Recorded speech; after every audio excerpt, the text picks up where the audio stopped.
Seorang ibu rumah tangga meninggal diduga kelelahan setelah antre gas LPG 3 kg di Pamulang, Tangerang Selatan, sejak pagi hingga kritis. Kejadian ini ramai dibicarakan karena antrean panjang diduga akibat aturan baru yang membatasi penjualan gas ke pangkalan resmi Pertamina. Meski katanya bertujuan menurunkan harga, nyatanya justru memakan korban. Apakah ini tanda kebijakan yang kurang matang atau sistem yang belum adil? Dipersulit, mau buat apa? Mau buat ibu timbun, mau buat ibu timbun nih. Saya nih timbun, saya mau buat tidur. Oh, buat tidur, ya bagus, ya. Kita rakyat nyarinya kemana-mana. Kamu jangan jadi provokator. Kita bukan provokator ya Pak. Kita nyari udah muter-muter ya Pak. Sekarang dibatasin dibatasin 2 tahun. Tapi jangan kayak gitu, ini ditimbun-timbun gimana?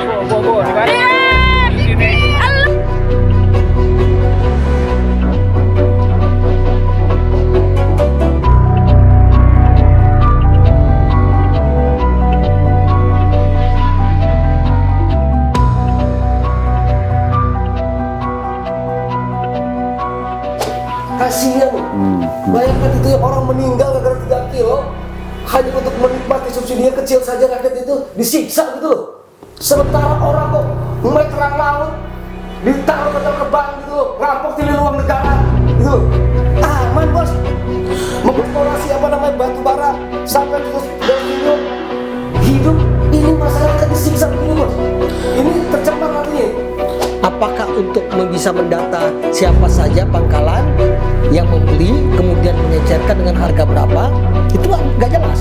Karena kalau kita bicara dari tahun 2010, harga itu memang ya seperti Mulyani bilang kaget dengan harga itu setahu saya 12.000 dia bilang. Sri Mulyani kan itu harus diinvestigasi. Ya kan belum ada temuan kan. Nah, itu kan dia menduga.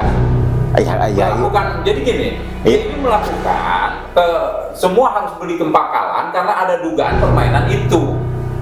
Pertanyaannya, ada temuan itu tidak? Harusnya kan harus ada temuan dulu dong. Kan gitu kan?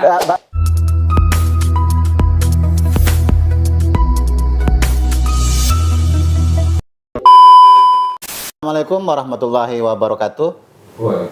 Waalaikumsalam. Salam sejahtera bagi kita semua.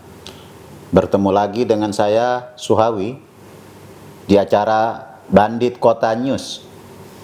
Edisi kali ini kami akan membahas soal langkanya gas LPG. Kenapa ini menjadi penting untuk dibahas? Karena tiba-tiba masyarakat gaduh dengan hilangnya gas LPG 3 kg. Ya, yang gaduh sih bukan hanya masyarakat yang memang membutuhkan subsidi. Ya, ada juga kawan-kawan saya yang sebenarnya tidak perlu disubsidi karena sudah banyak dapat subsidi, gaduh juga. Hadir bersama saya para bandit, ada Bung Aderi Sitompul, ada Bung Dedi Jaya, ada Bung Diko Nugraha.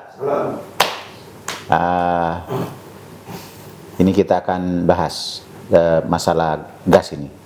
Tapi sebelum ke situ, sesungguhnya gas sebagai penopang kebutuhan hidup itu kita hanya mengenal LPG. Tapi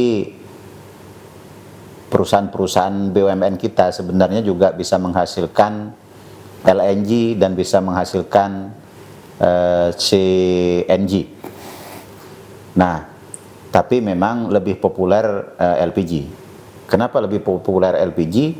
Dalam perspektif kacamata bandit, jangan-jangan ini ada mafianya juga yang mengambil keuntungan berlipat-lipat dari LPG itu.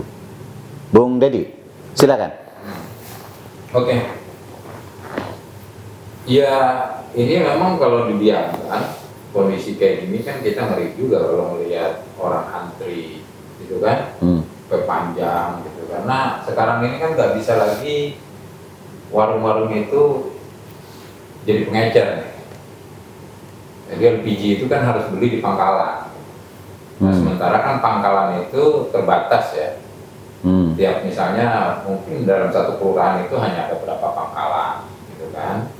Jauh lah ya. Jauh gitu loh. Artinya pasti akan antri gitu. Nah, ini kan harusnya kebijakan itu kementerian itu harusnya kan mengukur dulu ketika dia melakukan kebijakan itu.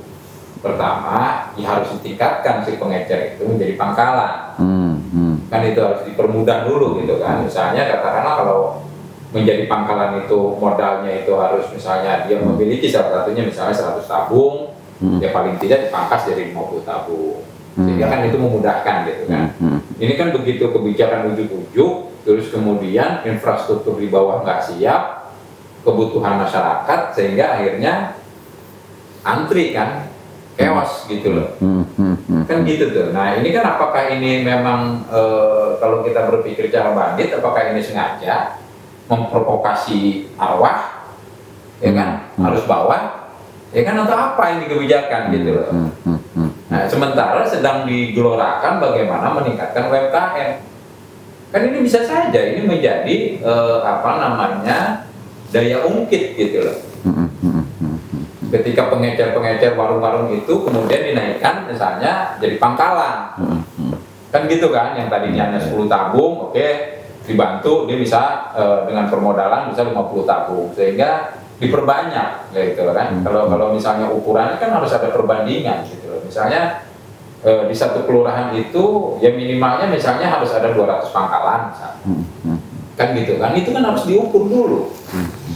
Gitu loh. Jadi jangan langsung ujuk-ujuk. Ini kan kecurigaan kita, ini ada sesuatu di balik ini semua. Dan di waktu yang hampir bersamaan Pertamax dan Pertamax Turbo itu naiknya agak cukup signifikan itu. Iya, pertama memang lagi minyak dunia naik juga ya. Minyak dunia naik, kemudian ini kan yang masalah LPG ini kan seperti dulu kayak minyak tanah. Kan gitu kan. Nah, sampai sudah masif, sampai di kampung-kampung kita juga orang sudah jarang menggunakan kayu bakar. Ya. Kan gitu kan. Artinya yang dulunya misalnya lagi minyak tanah orang masih pakai kayu bakar, sekarang begitu gas masuk ya udah pakai gas semua lah, kira-kira kan begitu kan. Nah begitu ada kebijakan kayak gini, yang disayangkan ini kan nggak diukur dulu gitu loh. Kebijakan soal pengecer harus ber-NIB nih ya. Kalau jadi pangkalan itu sudah berapa banyak? Ya kan mestinya kan ada datanya di Patra Niaga gitu kan. Mestinya kan ada. Oh kita belum siap nih, gitu kan? Atau kalaupun mau dia operasi pasar. Katakan operasi gitu sebelum dia siap pangkalan kan, artinya Patra Niaga menurunkan mobil kayak gitu kan, mobil dengan inian gas ke titik-titik tertentu sehingga tidak chaos, tidak antri.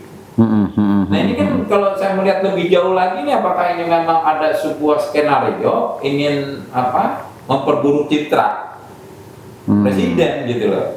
Ini kan lebih bahaya gitu kan. Kalau ada antri, kekhawatiran saya gitu loh. Karena pemerintah ini lagi banyak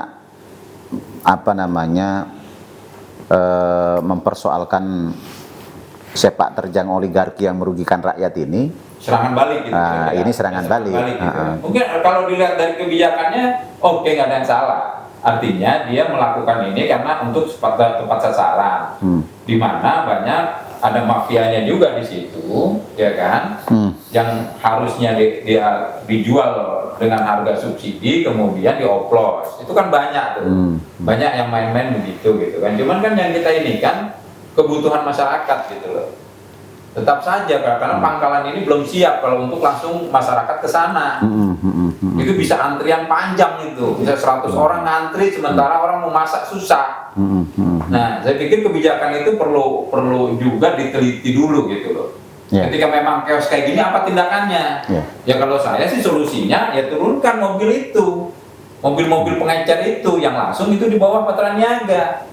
Untuk sementara sebelum pangkalan itu siap gitu loh. Itu kalau operasi pasar. Operasi pasar. Diko, kalau nggak salah udah jatuh korban. Ya, jujur ya, ini awalnya saya bahagia nih. Oke gas. Kalau seperti ini jangan harap ada oke gas. Apalagi saya lihat bicara LPG khususnya yang subsidi Gus ya, walaupun saya bagian dari menikmati subsidi sendiri. Ini tidak hanya komoditas energi, tapi ini menjadi kebutuhan pokok hari ini. Karena tidak ada lagi hari ini sumber energi rumah tangga hanya LPG, dan itu tidak hanya berlaku di rumah tangga, Gus. Pedagang kecil, asongan, pedagang gorengan dan lain-lain. Nah, ketika ada kebijakan yang bagi saya nyeleneh, nyeleneh loh. Karena ini Siapa yang bikin kebijakan? apanya? SDM lah.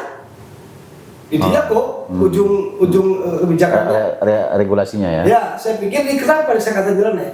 Karena tidak hati-hati dan tidak menghitung dan mengkaji baik-baik seperti apa penerapan di lapangan. Ini acap kali sering terjadi seperti ini ketika ada rule atau kebijakan baru hingga tidak mempersiapkan tahapan-tahapannya masing-masing. Akhirnya apa?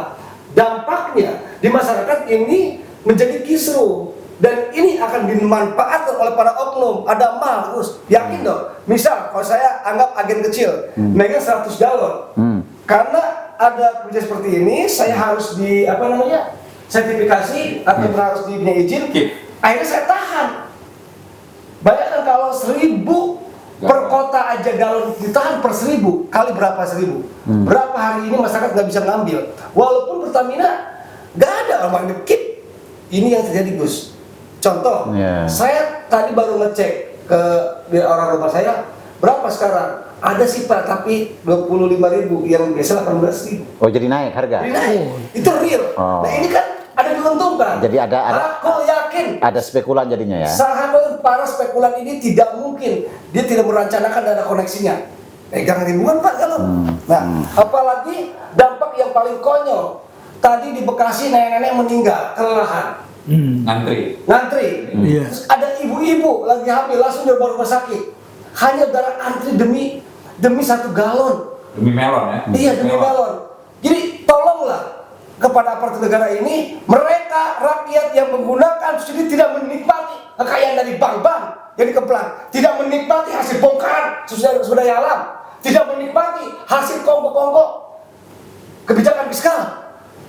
Rakyat ini bos, tolonglah, hanya untuk LPG 3 kilo aja, dan dia membeli pakai uangnya, disubsidi pakai uang rakyatnya, masih disiksa seperti ini. Terlalu ini, konyol. Jadi nggak oke gas kalau begini. Nah, Saya mohon di sini. Ya kan katanya Menteri apa yang ini penyebabnya di SDM. Apa kok bisa? SDM, Pertamina, apalagi Patraniaga. Ini melakukan dosa bersama-sama. Segeralah minta maaf kepada Bukannya Patraniaga cuma menyediakan kuotanya aja dia? Lah, kan yang diatur kota dia. Ya kan ketentuannya kan tetap di SDM toh. Iya, mas saya entah apapun, karena yang namanya bicara konstitusi tidak sendiri, Gus. Iya. Kita terikat oleh aturan, terikat oleh hukum. Oke, di sini saya melihat bahwa kalau kita bilang koreksi ya soal peningkatan pengawasan distribusi, soal peningkatan produksi domestik, soal pangkalan dan lain, banyak sekali yang harus dievaluasi sebenarnya. Tidak bisa melakukan kebijakan yang seperti geledek atau halilintar di tengah hari. Kasihan loh. Bayangkan itu orang meninggal gara-gara 3 kilo hanya untuk menikmati subsidinya kecil saja, rakyat itu disiksa gitu loh. Sementara orang kok meterang laut ditaruh ke bank gitu loh, rampok triliun uang negara gitu loh. Aman bos. Mengeksplorasi batu bara sampai 300 triliun. Hidup ini masyarakat disiksa begini bos. Ini tercemar artinya. Bung Aderi, siapa yang harus bertanggung jawab atas kejadian ini? Oke. Coba kita kilas balik dulu ya. Mulai kapan sih ini termunculnya gas melon 3 kg ini? Ingat, mulai dari tahun berapa? 2005, 2006. 2005, 2006 ya. Era SBY. Oke. Adalah tabung palsu muncul yang dibuat oleh pabrik-pabrikan untuk memenuhi kuota, alasannya seperti itu. Berarti kan tidak ada kesanggupan dari pemerintah menyediakannya. Nah itu. Nah kemudian dari kilas balik itu berarti kan sudah beredar nih. Nah sudah ada pangkalan kan, mau kecil mau besar, dan pada saat itu sudah ada eceran kan. Logikanya Patraniaga baru memulai pendataan yang di dalam aplikasi MIP-nya itu di bulan Mei 2024 yang lalu. Oke. Jadi selama ini apa kerja Patra Niaga ini? Mereka alaskan hanya sekedar catatan yang sifatnya non elektronik, manual. Kemudian Patra Niaga menuduh ya saya katakan ya, masih ada lebih kurang 588 sampai dengan 600 Urgensinya pendataan itu apa? Nah, itulah pertanyaan besarnya. Urgensinya apa? Apakah untuk bisa mendata siapa saja pangkalan yang membeli, kemudian mengecerkan dengan harga berapa? Itu nggak jelas. Karena kalau kita bicara dari tahun 2010, harga itu memang ya seperti Mulyani bilang kaget dengan harga. Harga itu setahu saya 12.000 dia bilang. Sri Mulyani loh ngomong. Tetapi kenapa di pasaran bisa sampai 20-21.000? Nah sekarang dengan gonjang-ganjing seperti ini naik jadi 25.000. Banyak makan korban. Kebijakan apa ini? Jadi patut dipertanyakan, Pertamina memiliki anak usaha Patra Niaga yang bertanggung jawab, itu tidak bertanggung jawab sama sekali. Jadi dosa kemudian siapa? dosanya itu ya di Kementerian SDM juga. Kementerian SDM menyatakan untuk mengirit, mengurangi biaya-biaya impor. Tapi kan dalam pelaksanaannya di lapangan hari ini terjadi apa? Banyak korban-korban masyarakat resah, gitu loh. Artinya gini, berarti kan datanya ini belum sepenuhnya diverifikasi, Ya. ya kan? Kalau Menteri ISDM Bung Bahlil ini berani melakukan penerapan ini, kebijakan ini, berarti kan dia belum memverifikasi data dari Patra Niaga. Ini kayak gini kan? Berapa jumlah agen seluruh Indonesia? Iya. Berapa jumlah pangkalan? Kan itu bisa terdata harusnya, kan gitu kan? Dan sudah tersosialisasi belum? Nah itu dia makanya begitu dia ingin memberantas mafia distribusi ini harusnya kan berpegang pada data ini yang sudah diinvestigasi, sudah diverifikasi. Bisa saja ada pangkalan bodong kayak gitu kan, bisa aja ini. Iya. Loh, gini loh Dad, yang saya tahu itu setiap agen itu kan ada ketentuan punya pangkalan, punya sekian tabung, ya kan, punya mobil, punya safety dan seterusnya. SOP itu kan sudah diatur sama Patra Niaga kan. Habis itu dari agen itu ini kan dia punya pengecer. Pangkalan. Yang jadi pangkalan ini kan ada ketentuan misalnya harus ada sekian tabung. Ya kan, baru itu kan ke pengecer. Pengecer ini kan sebenarnya fungsinya mungkin ambil selisih dia, tapi kan mendekatkan ke konsumen. Jadi kan kita bayangkan misalnya kalau pengecer ini di tingkat dusun, barangkali kalau pangkalan ini tingkat dusun, pengecer ini sudah di tingkat RT, sehingga tidak terlalu antri kan. Betul. Ya mungkin ada selisih lah 1.000 perak lah mungkin kan untuk ini kan kayak gitu. Saya juga tidak tahu urgensi dari pendataan ini atau keharusan ber-NIB ini apa. Ini. Ya, kalau alasannya untuk menjaga stabilitas peredaran dari 2010 kenapa 2024 baru dimulai pendataan itu dengan sistem aplikasi? Itu pertanyaan. Gini ya, Bung Bahlil ini sebelum dia lakukan tindakan ke bawah, dia harus lakukan di lingkarannya dia. Betul, sepakat saya SDM, itu. Kemudian koordinasi, kemudian dia lihat di Pertamina, kemudian di Patra Niaga. Data itu harus gamblang. Betul. Baru diinvestigasi dulu, mana nih agen yang bodong. Iya, Bisa aja, Bu. betul. Dia bikin agen kayak gitu, ternyata nggak dijual misalnya ke masyarakat. Atau dijualnya misalnya di kapasitas dia. Ada temuan itu. Kan itu harus diinvestigasi dulu. Ya kan belum ada temuan kan. Nah, gitu ini kan dia menduga. Melakukan, jadi gini, dia ini melakukan semua harus beli ke pangkalan karena ada dugaan permainan itu. Pertanyaannya, ada temuan itu tidak? Harusnya kan harus ada temuan dulu dong. Kan gitu kan?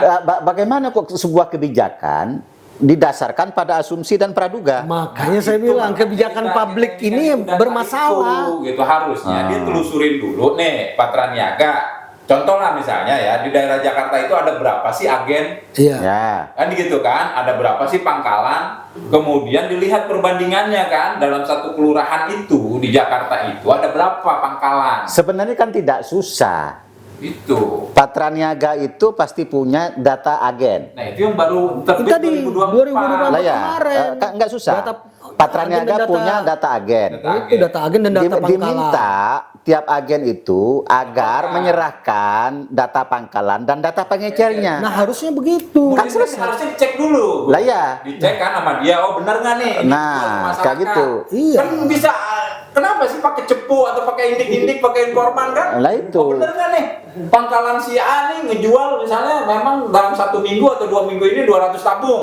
Iya. Kan sederhananya begini, kalau misalnya taruhlah dugaan itu benar, misalnya ada agen atau pangkalan apa tidak dijual ke tempatnya atau salah sasaran misalnya, itu dengan data yang bisa disetorkan melalui agen, itu kan bisa dipetakan RT-nya, RW-nya, Betul. kelurahannya, Betul. kan kayak gitu, iya kan, berdasarkan populasi penduduk. Saya nggak tahu cara berpikirnya. Nah makanya ini kan aneh, makanya tadi yang awal saya bilang dia ngambil kebijakan pangkalan sementara pangkalan ini belum siap menampung ketika dia harus menjadi pengecer. Nah, itu jadi persoalan ketika pangkalan menjadi pengecer, apakah dia memiliki jaringan untuk mengecer? Yang ada sekarang adalah membunuh warung rakyat, membunuh warung kecil. Bukan, yang seram itu ini yang bukan seram. Pangkalan ini Betul. dia hanya kapasitas dia katakan 1000 tabung nih. Ya. Hanya menunggu dah untuk orang 1000 mengambil 1000 tabung. Sementara di kelurahan itu udah lebih dari 1000 rumah. Ya. Misalnya kan, di sekitarnya lah gitu kan. Ini kan pasti ngantri nih. Iya. Satu pasti ngantri, yang kedua kan begini, pengecer itulah ya, ada orang di satu gang atau satu jalan kecil begitu, karena dia buka warung kecil, Iya. meracang begitulah ya, jual sayuran, jual ini segala macam, Iya, sekaligus dia jual sekaligus dia gas. jual tabung. Ya, kalau Iya. selisih yang masih dinian kan wajar-wajar aja. Kan sebenarnya kan tinggal dipatok harga eceran tertinggi. Gini Gus, kalau saya melihat ini soal ada konflik soal anggaran, efisiensi. Saya baca saya sebagai kacamata bandit. Oke. Ini ada konspirasi soal konflik efisiensi anggaran. Karena ini endingnya adalah soal penekanan tadi subsidi, Impor. ya kan? Impor. Nah, tapi di sini pemerintah melas kebijakan pengetatan distribusi dan regulasi banyak yang tidak siap perangkatnya. Jadi begini, kalau tidak salah, Enggak Apa yang mau dimaksud itu perlawanan para menteri yang kena potong biayanya Gini, kepada kalau- Prabowo, ini perlawanan adalah- para menteri. Ini adalah sebenarnya lagi menteri yang punya anggap nilai merah lagi memantik 76 juta keluarga. 76 juta keluarga pengguna LPG, Gus. Iya. Ya. Subsidi, Arwahnya tadi harus bawa. Ini jangan sampai ini akan menggiring gelombang membangun opini bahwa Prabowo berbenturan dengan arwah. jadi Ini jahat loh. ya yang diprovokasi oleh menteri-menteri rapot merah. Itu. Saya khawatir itu. Ya, jadi menteri rapot merah memprovokasi rakyat. Iya, untuk melakukan perlawanan. Nah, Ini ya, bahaya. untuk memperburuk Memperburuk citra Prabowo. Kalau bicara untuk mengkontrol distribusi untuk terpesanan Simpel sangat lah. mudah, simpel. Iya. Sidak aja rumah makan selesai. Sidak itu kafe, sidak rumah mewah, sidak komplek. Iya. Gampang Ya dikontrol. sidang agennya kan. Sidang tadi. agennya. Jangan dulu masyarakat Iya. dikorbanin. Jangan ngambil resiko yang memantik gelombang perlawanan. Ini memprovokasi. Oh, iya. Ini Iya. memprovokasi. Kan bisa dicek, kafe-kafe besar itu ulah pakai menteri gas rapot 30 merah per memprovokasi rakyat. Iya. Provokator gitu loh. harus bawah. Iya, harus bawah. Ah, Itu sehingga citra Prabowo ini hancur. dengan Itu. nah laporannya ke atas untuk efisiensi. Iya, judulnya efisiensi. Nah, padahal tidak pernah kira-kira berapa sih subsidi itu? Iya. Dan kalau misalnya dialihkan untuk LNG dan CNG, apakah menjadi lebih efisien misalnya? Itu kan Kan belum tentu. kajiannya. Lah Belum ada itu. kajiannya kan? Tiba-tiba ngambil kesimpulan memprovokasi arwah. Ah. Antri ini kan provokasi, Bos. Oh iya. Arwah yang diprovokasi. Arwah. Gitu loh, harus bawah. Ini nggak bisa. Untung ada yang gotoa itu. Ah, Ini nggak ya bisa kebayang. Udah memakan nyawa, Bos. Iya, betul.